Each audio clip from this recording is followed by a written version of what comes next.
नमस्कार दोस्तों, देश प्रदेश में आपका बहुत बहुत स्वागत है। दोस्तों, आज बात करेंगे पाकिस्तान और अफगानिस्तान के बीच की बातचीत टर्की में इस्तांबुल के अंदर दोबारा से रिज्यूम हो गई है। फिर से बातचीत करने की कोशिश हो रही है। ब्राज़ील के अंदर ड्रग पैडलर्स के खिलाफ, ड्रग गैंग के खिलाफ जो कार्रवाई चल रही है उसमें करीब करीब 130 लोगों की अब तक मौत हो गई है और आर्मी और सिक्योरिटी फोर्सेस मिलकर ये सारा काम कर रहे हैं। इस बीच में पुतिन के द्वारा जो दो न्यूक्लियर टेस्टिंग किए गए हैं, खासतौर से बुरावेस्त्रिक मिसाइल और बाद में पोसाइडन जो टॉर्पीडो है और दोनों न्यूक्लियर रिएक्टर पावर्ड है, उसको देख के अमेरिका भी चकराया है। और अब ट्रंप साहब ने आदेश दिए कि भैया हम भी ये टेस्टिंग स्टार्ट करेंगे, बाकी सब करते रहे और हम चुप बैठे, ये पॉसिबल नहीं है। तो अल्टीमेटली हम भी उसी रेस में चलते हैं और पेंटागन को न्यूक्लियर टेस्ट करने के ऑर्डर्स दे दिए हैं। बहुत गुस्सा है ट्रंप को इस मामले में। तो आज पहले इसी के ऊपर बात करेंगे कि पुतिन लगातार अपनी एटॉमिक पावर जो है वो मिसाइल्स की और ख़ास तौर से टॉर्पीडो की वो दिखाने की कोशिश कर रहा है और ये ट्रंप को इरिटेट कर रहा है कि क्या हम नहीं कर सकते, क्या हमारे ऊपर तो कोई बार भी नहीं है। तो पेंटागन को जो एटॉमिक वेपन्स हैं उनकी टेस्टिंग करने का आदेश दिया गया है। ये बड़ा आदेश है, मैं आपको बताऊं, क्योंकि इसके द्वारा तो फिर खुली छूट मिल जाएगी। फिर तो इंडिया भी करेगा, पाकिस्तान भी करेगा, इजराइल भी करेगा, कोरिया भी करेगा, सारे कर लेंगे। फिर कौन रुकने वाला है। और सोशल मीडिया के ट्रुथ सोशल पर उन्होंने ये आदेश की जानकारी दी कि रूस और चीन जैसे देश अपने न्यूक्लियर वेपन्स का टेस्टिंग कर रहे हैं। अमेरिका का भी अब टाइम आ गया कि अमेरिका भी अब टेस्ट करेगा। जब से वो बुरावेस्त्रिक मिसाइल का टेस्ट हुआ है और पोसाइडन का टेस्ट हुआ है जो टॉर्पीडो है, तब ट्रंप ने पुतिन के इस कदम को गलत बताया था कि तुम बार बार न्यूक्लियर रिएक्टर पावर्ड जो वेपन्स हैं उसका इस्तेमाल जो कर रहे हो, आप वायलेट कर रहे हो। लेकिन ट्रंप की पोस्ट की टाइमिंग के मायने मुझे लगता है कि काफ़ी इंटरेस्टिंग है। चाइना और शी जिनपिंग की 6 साल बाद मुलाकात हुई है 2019 के बाद। मकसद ट्रेड वॉर को ख़त्म करना है, लेकिन अल्टीमेटली जो चीज़ें निकल के आई हैं वो उतनी सुखद नहीं है। अमेरिका ने अपनी आखिरी बार जो एटॉमिक टेस्टिंग किया था 1992 में किया था, उसके बाद कभी अमेरिका ने टेस्टिंग नहीं किया है। हालांकि फिर कंप्यूटर सिमुलेशन और सब क्रिटिकल इंस्पेक्शंस के द्वारा उन्होंने हथियारों की अपनी जांच कंटिन्यू रखी है। चीन और रूस ने भी 1990 के बाद कोई बड़ा टेस्टिंग नहीं किया है। एक्सपर्ट्स का कहना है कि अगर अमेरिका नए टेस्टिंग स्टार्ट करता है तो दुनिया में हथियारों की होड़ फिर से बढ़ जाएगी, क्योंकि 1992 के बाद अमेरिका ने एटॉमिक टेस्टिंग पर रोक लगा दी थी। लेकिन टेक्नोलॉजी के तौर पर वो नेवाडा की जो टेस्ट साइट है इसे फिर से शुरू कर सकता है। ट्रंप ने यह भी दावा किया कि अमेरिका के पास दुनिया में सबसे ज़्यादा एटम बम हैं, 5500 करीब हैं। रूस के पास भी इतने हैं, अमेरिका के पास भी इतने हैं, छोटा मोटा आगे पीछे है, इक्वल ये दोनों करीब करीब। लेकिन ट्रंप के बयान के बाद अमेरिका के अंदर भी हलचल मची है।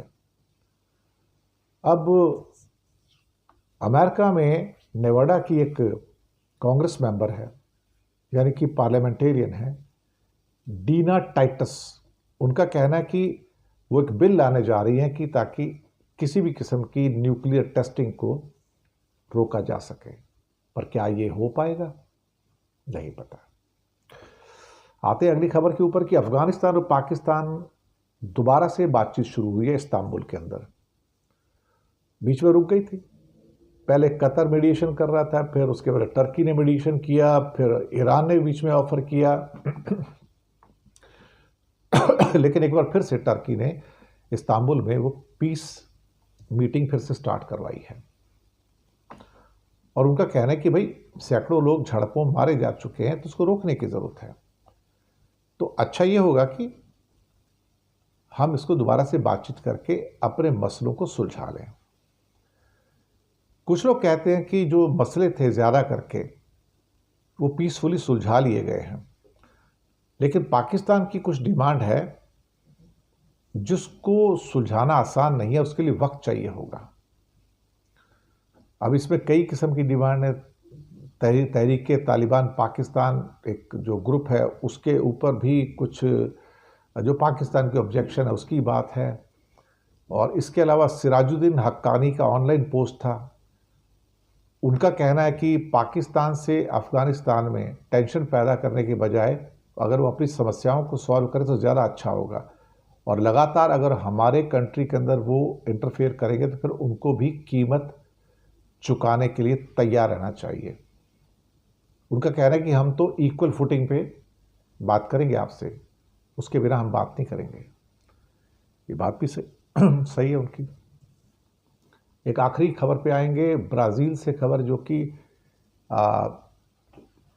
ड्रग्स का पूरा माफिया जिसके खिलाफ पूरी की पूरी आर्मी और जो सिक्योरिटी फोर्सेस हैं, ये उनका पूरा का पूरा जो अभियान है, रेड कमांड जो है, 130 लोग अब तक इसमें मारे गए हैं।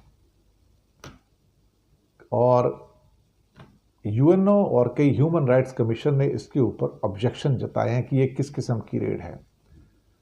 2500 पुलिस पीपल ने या सिक्योरिटी फोर्सेस ने हेलीकॉप्टर से कई इलाकों में छापे मारे हैं।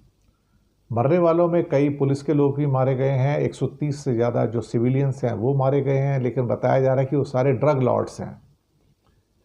अब ये पता नहीं है कि जो नार्को टेररिज्म है उससे लड़ने के लिए ये किस किस्म का पूरा जो है मसला चल रहा है।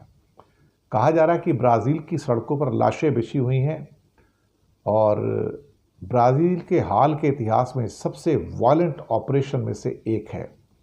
इवन सुप्रीम कोर्ट ने, जो कि ख़ास तौर से ब्राज़ील का है, उन्होंने भी इसके ऊपर एक रिपोर्ट मांगी है कि भाई ये जो हो रहा है उसके बारे में हमें बताइए कि क्या मसला क्या है अल्टीमेटली सारा का सारा।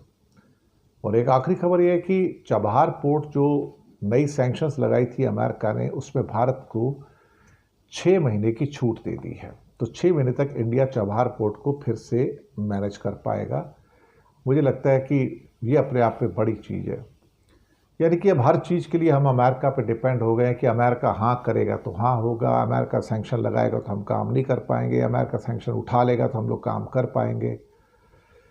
अब ये जो बड़ा इम्पॉर्टेंट रूट था, ये INSTC रूट नाम जाना जाता था कि भारत से पहले ये बंदरबास का रूट है, फिर ऊपर से ये कैस्पियन सी से होता हुआ सेंट्रल एशियन रिपब्लिक और रशिया को जोड़ता है और फिर यूरोप को जोड़ता है। तो ये international north south trade corridor के नाम से जाना जाता है।